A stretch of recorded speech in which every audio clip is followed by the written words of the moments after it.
35 cells out of, what is that, 2, 4, 6, 80 grafts. Yeah, so not amazing, but heck, man, I mean, this is first week in November. That's pretty good, and the cells are pretty darn big. And I did them all with these little 4-frame queenless starters here. They're doing better. I ended up shutting down the cloaks over there completely. They were really struggling. You know, we just had the one, you know, and it was just struggling. It was extremely strong. It just wasn't drawing much. It's definitely pretty obvious now that the little queenless starters are doing better in the off season. So when the cloak boards are best for spring because you're not dumping so much brood and stuff in them. You know, obviously they're generating most of their own resources, although it's always good to add some more. But definitely, at least here, when we hit that kind of late June period, cells begin to crash. You know, we started entering more of a dearth period. The heat got real bad. Yeah, the cloaks never really recovered. You know, we had that one that was kind of consistently doing pretty darn good, and then it fell off as we got deeper into fall. And then these little starters have just been doing really great. So we've just been doing them in the Pro Nuke, just 4 brood. I mean, that's about it. So I'm not even using a finisher hive. I'm just letting these things finish them off, so I can graft every 5 days. Just one bar seems to be doing pretty good. I'm getting decent results, and the cells are pretty large, and they're pretty well fed for emergency cells, which I'm just fine with that. So that's probably what we're going to do from now on. Run cloaks in the spring, and when the cloaks fail, we'll just swap over to a queenless starter. Okay, back at cat house. This is one of the tough yards, probably one of the worst ones I'm going to have to do, I think. If you remember, this yard has been having some massive robbing problems. I mean, really bad. I know last time I was here, I rebuilt, I believe there were 23 queenless and or dead out colonies that I rebuilt. And I remember some of them were getting robbed. I can see one there that had some grass. I'm just now walking through the yard, so I haven't even touched anything yet. I can see a lot of damage there. Now remember, this strong one here was getting robbed out quite a bit, but it was really powerful, so I think they were going to be able to fight back. The little singles are the ones I'm definitely worried about, all the flagged colonies. I did give them, I believe, it was 2 gallons of a 1 to 2. They didn't really need it. I remember they were extremely honey bound, but the splits needed food, and they were robbing so bad I couldn't really pull honey out of the stronger colonies to give them, and I didn't want to just feed the splits because I was scared the strong colonies would kill them. So I believe these triples here are going to be freaking plugged out and extremely honey bound. And the singles, I don't know, we'll see. You know, we have our power line yard that's, I don't know, you know, a mile or less as the bee flies from here. So I'm really hoping we get really good mating. Generally, I get good mating here. We've just had problems with the robbing, and I determined last time it was just because there was a power imbalance that a lot of the smaller colonies were just getting wiped out by these massive ones. So my hope here is to start breaking these triples down.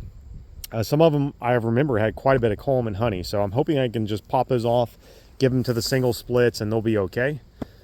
If not, you know, I'm going to have to come back. I'm going to leave some of them. If I can't utilize it and they're full of honey or whatever, I'm just going to leave them for today.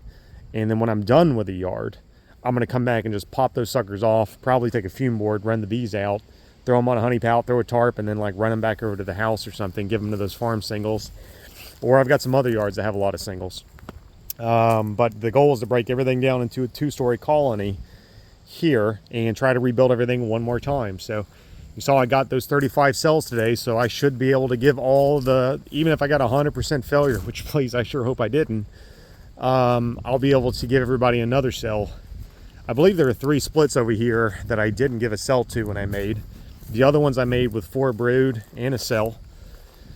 I'm seeing, you know, bees at the entrance even of these flagged colonies here. But this yard was just a freaking mess.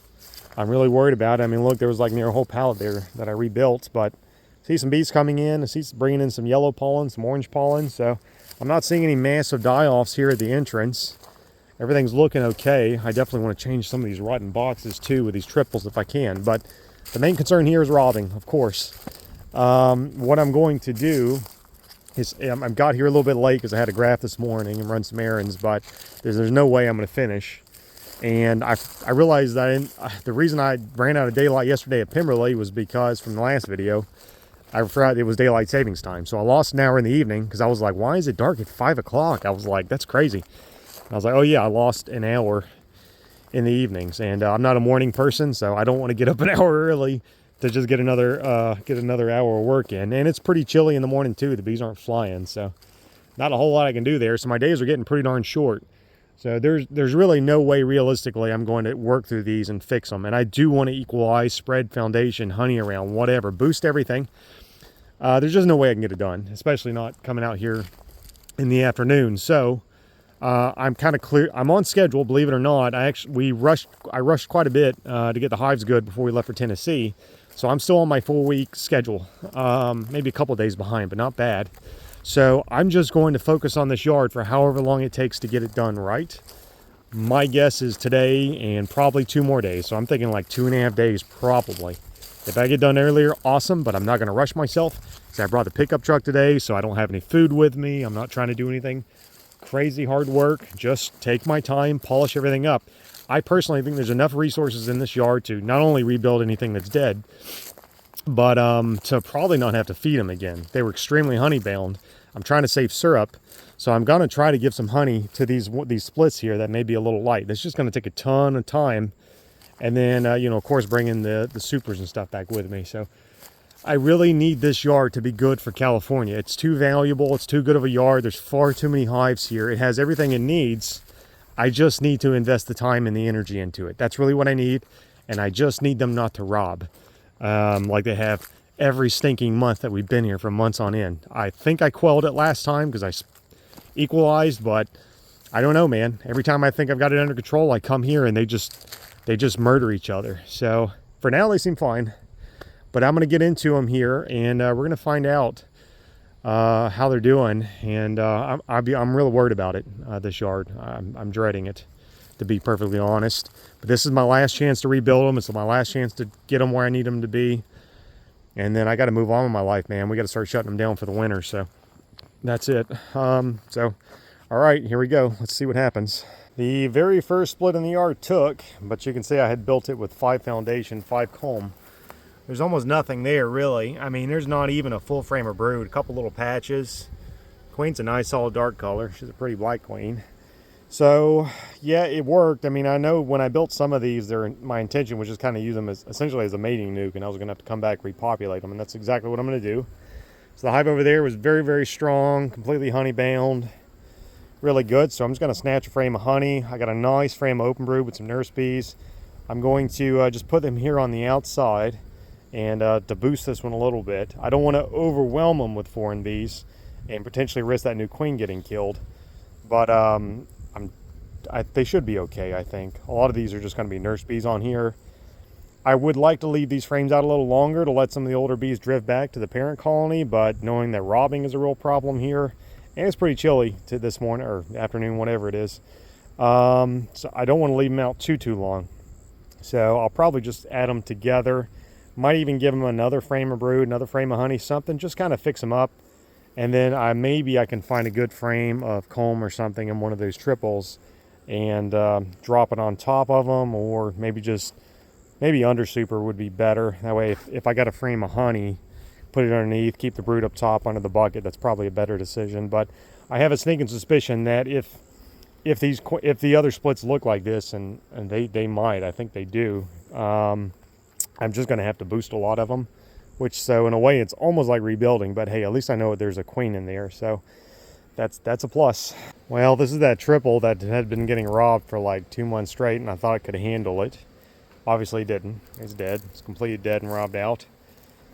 It was too much. That poor hive just constantly was getting hit. It's a real shame, man. They were really a solid, strong hive. Toast. The only slight perk, I guess, is the little split that I made right here next to it, which was also getting robbed pretty bad. I had to shove grass in it.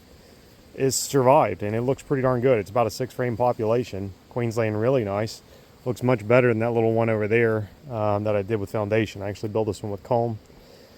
So I have to rebuild this one, but so far, the first 2 splits have been queen right, and one is pretty crappy looking, but one of them's a nice solid split. Well, here's something nice. So this was a hive and a half that I split, and you can see kind of where I dropped the new frames in. So I did checkerboard those new foundations probably when I rebuilt one of the splits. And look, they've already drawn it, actually, and laid some brood in there. I put this foundation in here exactly 4 weeks ago. And then I gave them 2 gallons of a 1 to 2. And shoot, they've done a pretty good job with it. They've really drawn it nice. That's fantastic. Yeah, here are those little splits. The singles, they're definitely built with a 5 comb. They're all 5 comb, 5 foundation in there. So they need to be boosted. But that's the 4th split here, and they've all been queen right. They're super weak. You can see there's not much there to them. They definitely are going to have to be boosted, but man, they're alive. I can't believe it. 4 out of 4. That's crazy. And you can see they're buzzing a little bit, but I haven't had any problems with robbing yet. Nothing I'm like worried about. They're sniffing around a little bit, but considering, you know, months prior they were just they near killed each other. Half the yard felt like it was going to get wiped out by the time I made it this far down the line. They're doing pretty good. So heck yeah. Oh, here comes the landowner. Cat house. Hey, I paid you your honey already. Look at that. Bad mite damage there. Look at that brood. Uncapped, larva's rotting. I see deformed wing bees. That one's spotty, just looks rough. That's definitely mites. Yeah, there's a new bee there. Her wings are all tore up. It's a shame, actually. And look, all that uncapped pupa, that's all mite damage. That's really bad. What's crazy is there was a triple over there. The bees had actually drawn, you know, maybe half of that top super out. And I pulled it off and gave it to one of the little single splits over there that had queen, which was really nice. It was packed full of bees, packed full of honey. But then I went to go pull a few frames out to boost, well, to rebuild this one. This one over here died.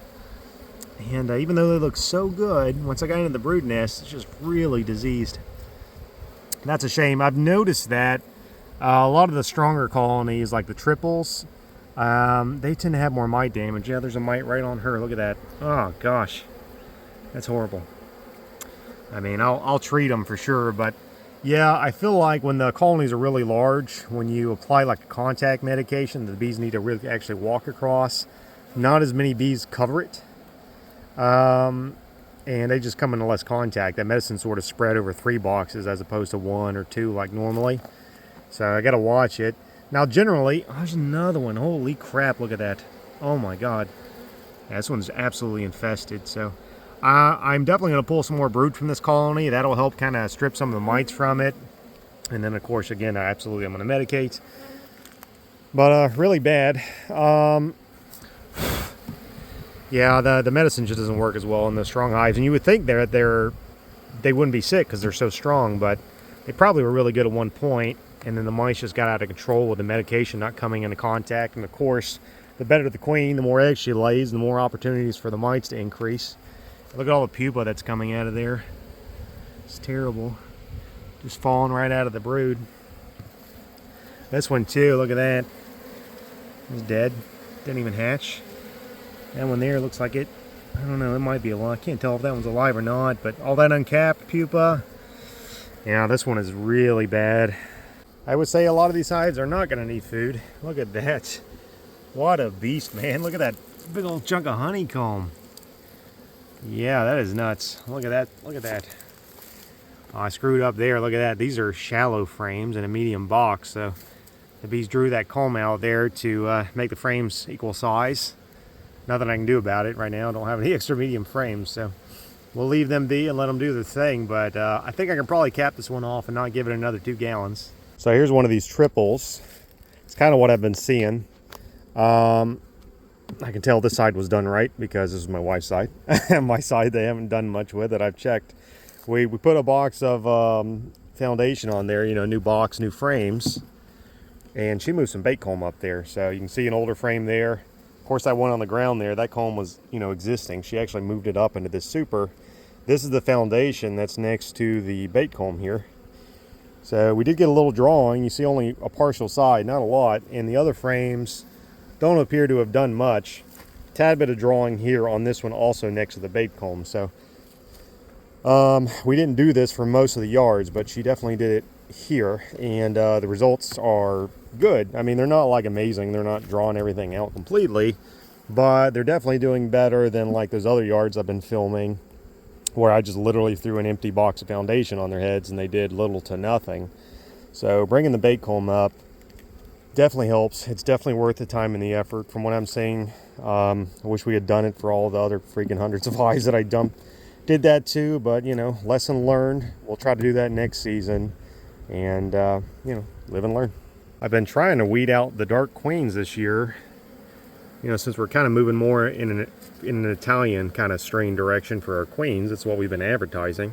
You know, we were pretty heavy Carniola in there for several years. I just kind of decided I wanted to go with Italian. But this yard is full of these dark queens. I can see she's a little mixed, like she's not solid black. But, and it's weird, a lot of the splits that I made, the queens are about this color. Some of them have been absolutely solid black. And I'm not really sure what happened there. I don't even graft off the dark queens anymore, so it just shows look at them cleaning that dot off I just put. Get off there, girls, let that stuff dry. They're really beautiful. I just hate trying to tell a customer, I'm like, oh yeah, I'm producing Italians, and then I give them a solid black queen, and they're like, I don't, she's purebred, man. Which, you know, nothing we have is purebred. It's all open mated, but it'd be nice if she was a shiny orange. But she's doing great. I'm going to leave her alone. She's a huge queen. I mean, she's really holding it down. This is the one that was up there drawing a little bit of those frames in the triple. So she's doing a great job. Just finished this half of the yard. It's the second day now. It took me yesterday, I guess I got here around in the afternoon. So it took me about half a day to finish this row and just kind of partially into that row. I just finished this row. It seemed like it took way longer. And it's already about the day's halfway up. So it is extremely slow going. You can see I'm changing out a lot of these rotten boxes. I'm trying to pull out the old foundation and swap it out with the new foundation. And yeah, I'm just trying to, a lot of little fine tuning polish work. Still have some boxes here I'd like to change out. I got to pull them off from the other side. You can see some of this stuff was just like completely broken off, falling apart. I just haven't been able to touch it, you know, all year long, you know. But the really nice thing here is the hives look pretty freaking good overall. I mean, we got a few problems, of course, but, you know, when do you not have a few problems? There were only 2 failed splits over here. There was that one hive that got robbed out. I'm not counting that one, but out of those 2, I think I had 13 splits that I made, 4 brood queen cell on September the 29th. So it's been just a little over a month. Yeah, I think, what was it? 11 of them were successful. So I think that's an 85% success rate on mating. At the end of September, those cells didn't hatch until October. So that's amazing.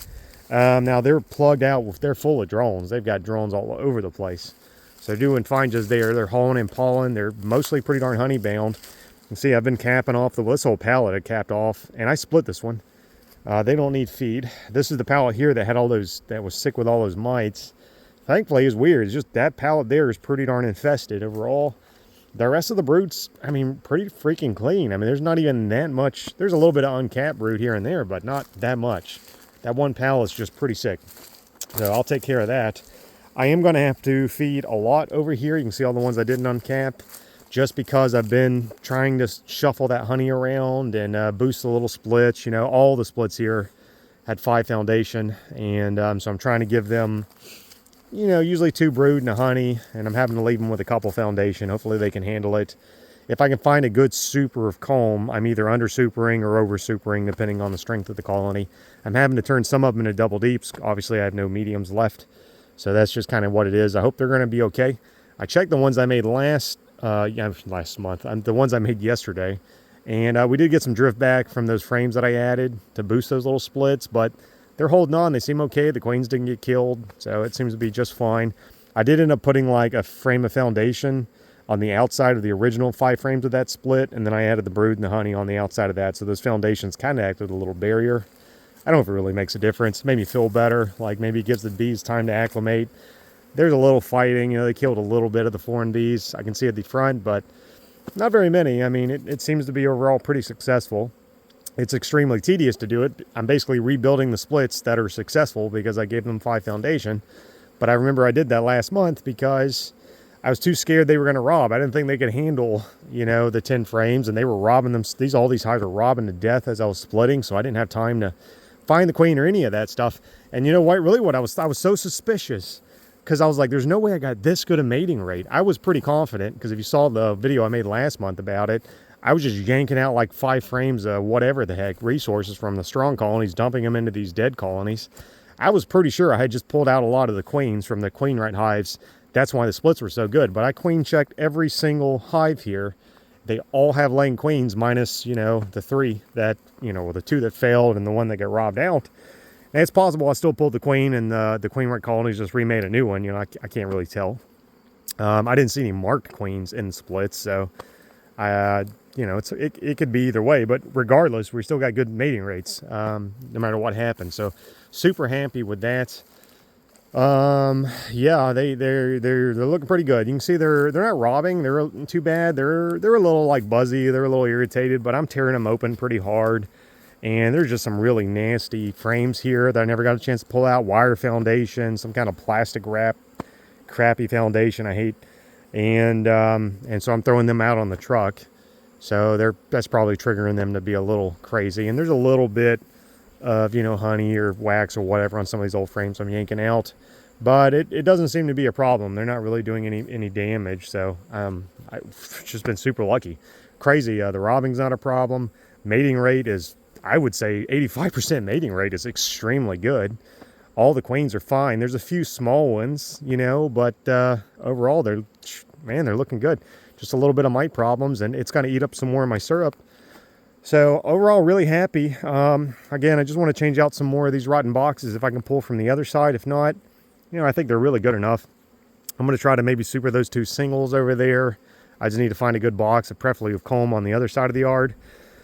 And that's it. I'm hoping I can at least get through like half of that side today before it gets too dark. And because tomorrow I'm going to have to come back and feed and medicate and then clean up all this stuff. I'm just kind of going to leave it in the yard here so I can put it on a pallet and load it on that flatbed. So I've still got a lot of work to do, but you know, truly, I was pretty happy with this section. So it's the first time I've left this yard in months. I just didn't have like crippling depression, you know, because it's just been, I've had so many freaking problems. And I walked away yesterday and I was like, man, I feel good. I think really all the queen right colonies have a really good chance of going to California. The splits that I made last month, they're probably going to need a little bit of boosting. That's, I'm sure, to make it. But the older established colonies are still pretty darn strong, even with me pulling resources out now for 2 months in a row. Yeah, I think we're going to be fine. So I'm feeling pretty good. Hopefully I feel pretty good too with this other half. We'll find out. I'm not going to finish on day number 2 either. Still got these 4 pallets, but there's no queenlessness over there. So it shouldn't take too long. Had a really bad problem with this pallet. All except the brood, same as the other side. Brood was looking really healthy. Queens were laying really nice. And then I got to this pallet, and the same as the other side, absolutely, really badly infested with mites. This one here was so sick. When I picked up the brood frame and turned it, kind of looked for eggs, the pupa were so like desiccated from the viruses, they just fell out. The larvae had liquefied and were oozing out of the comb. I actually saw a mite just running around on the comb. That's only the second time I've ever seen that before. So really, really bad. So what I did for this one, because it was not going to make it, I took that really sick brood and I actually, believe it or not, I spread it around to the other colonies. Now that could have been somewhat of a mistake, but they all had some degree of mite infestation. And even this little one here, this was a queenless cellless split that I made, you know, whatever it was, a little over 4 weeks ago. There was already some deformed wings in there and a mite crawling around. So I'm assuming this was the one that was the most infected, and it just seems to have reinfected everything. I usually don't see a split, especially a queenless broodless or queenless cellless split, be that infected with mites. Now, you know, it's probably, I may have even built it from one of these hives. That's usually what happens. I always rebuild my splits from the queen right colony that's next to it, or I pull from that pallet. So it's quite possible I built it with some infected brood to begin with. That might explain it. But I did pull some of that out, and I didn't have time today. But what I'm going to do is I'll find some of the healthy cat brood along here. I'm going to try to give it a little bit here. I don't really want to give it eggs or larvae because the mites will go in there and reinfect the whole thing. But if I can get some sealed off cat brood, those bees will have a chance to hatch out and get some healthiness. Now they will spread the mites through trophallaxis, through, you know, the mouth sharing food with their mouths. That'll still hurt, but what can you do? I don't want to shake them out and they fly into another colony, and I'm not going to move them away. So I will treat the whole yard tomorrow. I'm going to treat it a little extra strong because although the rest of the hives looked pretty darn good, having two very sick, almost entire pallets on each side of the yard means there's mites here. They're going to spread. So don't want any mites this time of year. The bees won't build up, and I definitely don't want mites getting out of control. So yeah, that was kind of the most scary thing I saw right at the end of the day, but it can be rectified. It might be too late for that poor one there. Every poor little bee that was being born, they didn't even have wings. It wasn't even deformed wings. They were just nubs, man. It just makes me sick. I feel terrible. I let them get like that. But besides that, mating's been really good. I got a flagged hive here, but that hive it was a queen right colony last month. It was just queenless. There was no brood. There was no nothing. It's possible I yanked a queen out for when I was rebuilding a split, but there were no splits on this pallet, so hard to say unless I snatched it over there. Anyways, but that one I had to rebuild, but every other split has done pretty good. Here, there were 10 on this side of the yard. This one was a drone layer, so she had failed, but I found her, pinched her, rebuilt her. So that one was an outright failure. And then I have a couple of little singles here. Weird, because these were built with cells, and they had at least 4 brood given to them, and it's been over 4 weeks. So they should have done, we should see cat brood by now, easy. So these is weird to see a virgin on this one, and then there was one on the other one over here. So something happened. I mean, they look pretty darn good. I actually thought they were queen right. They had population and everything, but it's almost like the queen that I gave them with that cell may have taken and was doing her thing, and then for whatever reason she died, swarmed, absconded. I don't know. And they've remade a new queen. That's what it looks like. It's strange because this one here that queen is pretty large. She looks like a full-size adult queen, moving like an adult queen, kind of slow, lumbering around, scared of daylight, whole shebang. But there's no 0 eggs, no nothing. So that makes me wonder if this one's going to turn out to be a drone layering, because typically a drone laying queen is going to be delayed. Usually I find they're delayed by about a week or so, which might be the case. This one over here is definitely a virgin. I saw the cell they had made, and she was running around. She was tiny little butt and whole shebang. So I don't know. I don't really know what happened. But so, those may have taken, I don't know. I only had really one outright failed split here out of the 10. So still really good mating rates. Maybe those 2 virgins are kind of iffy, but even if I count those as a failed mating, then that puts me at a 70% mating rate on this side of the yard.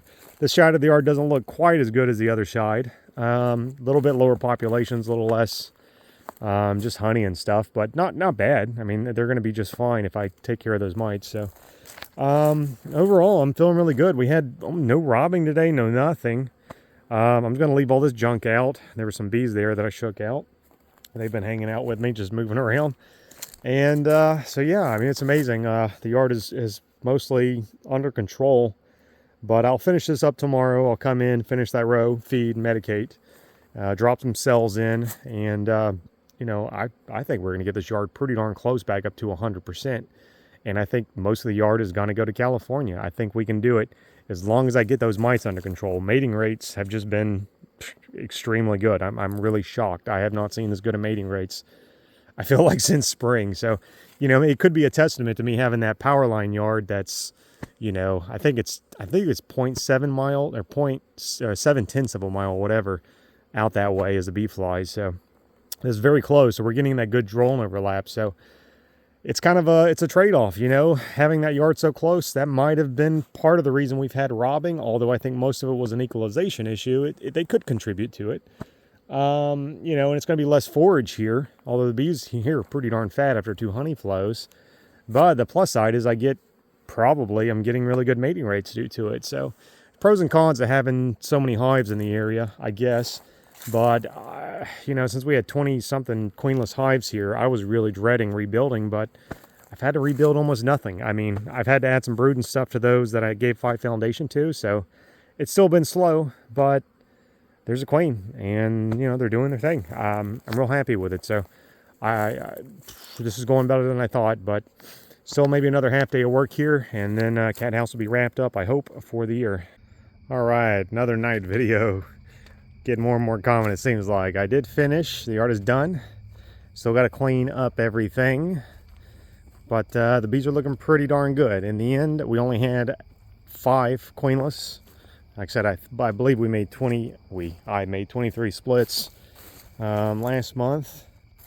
And so that's really good. There were the 2 hives also that had virgins, so there was something wacky going on with those 2. Not even still, that's pretty darn good odds. As bad as this yard was, I did get all the hives broken down to doubles like I was shooting for. Some of them I rotated, you know, depending on strength. I think I left a couple singles because they were still pretty weak. I didn't have time to boost them. So maybe I'll probably under super them next month when I come back by. Still got to clean up all this mess. The amount of rotten boxes here was unbelievable. Even with all those triples, and not all, but most of the triple boxes were good. I still didn't have quite enough boxes to change all the bad ones. Still several bad mediums and a few more bad deeps. So it was just really, really bad. I didn't realize how bad it was. Usually when I have a rotten box, I'll make sure the rotten side's facing outwards. That way I can see it. And of course, if it's starting to rot and you have it out here and the sun's hitting it, it'll kind of slow that rot down by drying it out. Because a lot of times, you know, leaves or any kind of foliage, debris, whatever, will fall between the pallets and it'll create like a rot spot there. And if you're not tilting your hives for it all the time, you don't always clean it out. So usually the boxes will rot inside of here. For whatever reason, I didn't do it for this yard. A lot of this row here, the worst parts of the box were here. And it wasn't recent rot. These things rotted about 30 years ago. So I don't know, maybe I was trying to hide it from myself. I don't know what the heck I was doing. So every time I was like, I'd tilt it forward, you know, maybe to scrape some comb or something off or clean the bottom. I was trying to really give them a good polish here. The box would just fall apart, and I was like, oh man. So I spent as much time and energy fixing and swapping boxes probably as I spent actually working hives. I mean, this is just like box graveyard, but it's 1,000 times better. I just need to bring a few more next time, but everything's pretty structurally sound. I want to get all these boxes strong before, you know, we put them on that semi and they start crushing each other on the way over there to California or coming back. And I'm telling you, when you're on that semi and you're like walking across the hives and stretching the net out, usually most years our boxes are so bad you kind of sink because the boxes just start crushing under your weight. And that's not nice for me. It's not nice for the bees or whoever's on top of the semi. But, you know, we've got, I did some good here.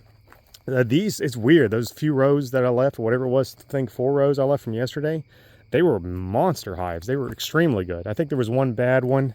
This one here I rotated, but everything else was just, they were full beasts, man. Most of them didn't even need that much food. I just pulled some resources out of these to give some of those sick ones that I ran into yesterday.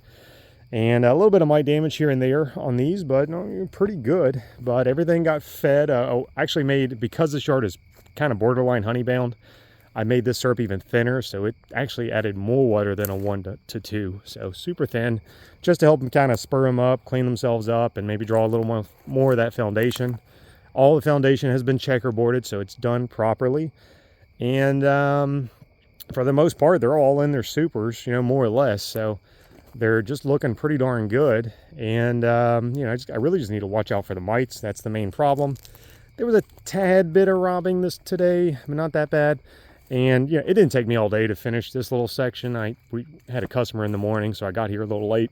We're trying to sell off a lot of those honey barrels that we have because I don't want to move I don't want to sell it all, but I don't want to move a ton of the Florida honey into Tennessee. I don't know how well it's going to sell up there, which we sell a lot online now, thankfully. So we'll have those customers, but I do want to get some of those barrels gone. We dropped the price a little bit. So anyways, I'm not going to be upset about selling some honey if that is what causes me to have a late day.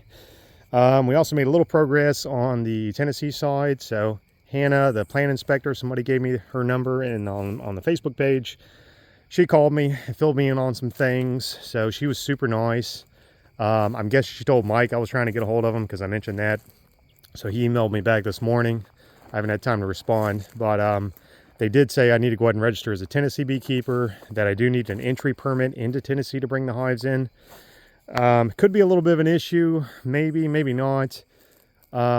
Just because they want that, I have to be inspected 30 days prior to them entering the state, but you know, we're inspected right before California. And then the bees are going to be in California for more than 30 days. So I'm like, do I have to get a California inspector to look at the hives too? Or they're going to accept that the bees were inspected, 6 weeks instead of 4? It's not a huge issue. I'm sure it's a common problem.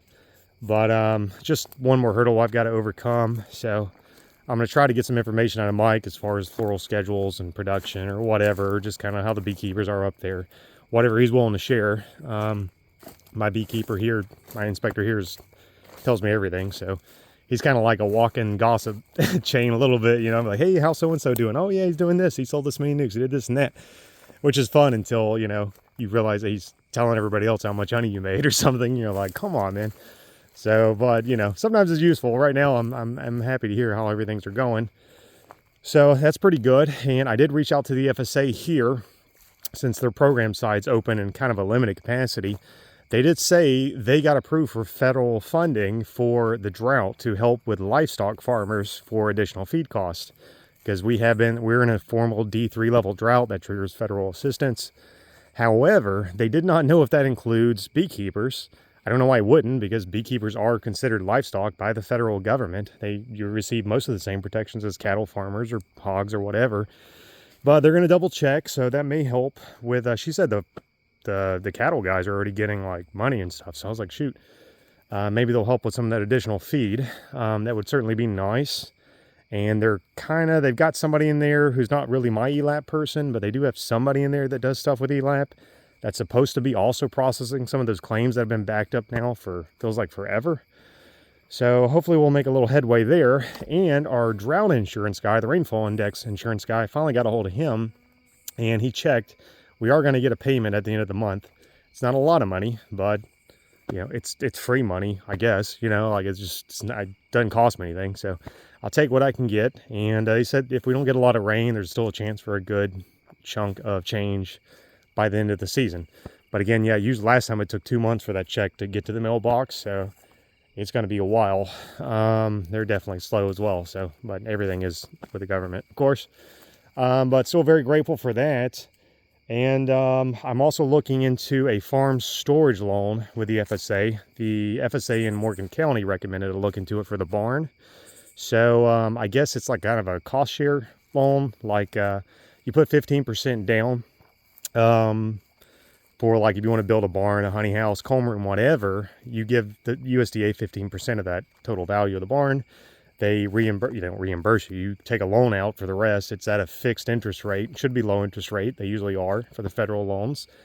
I believe you only make one payment a year, which is perfect for me. It does pollination, right? I get one big California check, so we always pay those USDA bills as soon as the check clears the bank, and then I cry because I have no money, but I paid the government back, so that's fine. That's how it works. And and I think that's kind of it. So I think it's a 7-year loan as well, which is kind of exactly what we got on our truck trailer Bobcat combo. That's how we were able to afford that starting out, because God knows I couldn't buy a 5500 and a forklift and a trailer back all those years ago. So the payments will be pretty low anyways. And we might just be able to pay it off with California if we get the third semi. I don't know. So, and we still have all these other subsidy things that are kind of in the mix, and who knows what's going to happen. But if the subsidy insurance stuff doesn't play out, or if something goes haywire in California, I can still build that barn by just taking out a loan as well. So I'm going to look into that. She also told me there's a grant for Tennessee farmers, but it's open like right before I called her. Like I think the first week of October, they have some kind of grant window. It's like October 1st through October 7th. I called her sometime later in October, so that window's gone, but we'll try it again next year. So trying to learn all these things, and everything's really, we're moving forward though. This yard is much better than it has been for months. I feel extremely good about it. I really do think all the queen right hives will make it. Even if we lose a few again to the mites, or the mating rate drops on us suddenly, I don't know. I made all the splits with cells, so they should be okay. This yard seems to be secure, and I think we'll mostly be going to California. So huge relief there. And, got some money hopefully here in the pipeline, and we've got another opportunity to build the barn if we need to take a loan out to do so. And we reached out to another barn builder to get a second quote to make sure the first guy's quote was okay. So I think their name was Troyers or something is the second guy. They're kind of, I guess they're a big company. I don't know. You could do everything online, which is pretty nice. So when they get back to that, we'll kind of look, see what's going on. And we still haven't gotten the land survey, which I thought was supposed to be this past Monday done. So I can't obviously get a barn quote until I know how much property we actually own over there. So a lot of things happening, but we are steadily moving forward. And I'm going to clean up all this stuff now, I guess, and then I'm going to get out of here. Guys, it's been a trip here through this yard, 3 days now, so I'm ready to go home. But anyways, thanks for watching. I'll keep you guys up to date on the move and the bees, and catch you next week. See ya. Bye.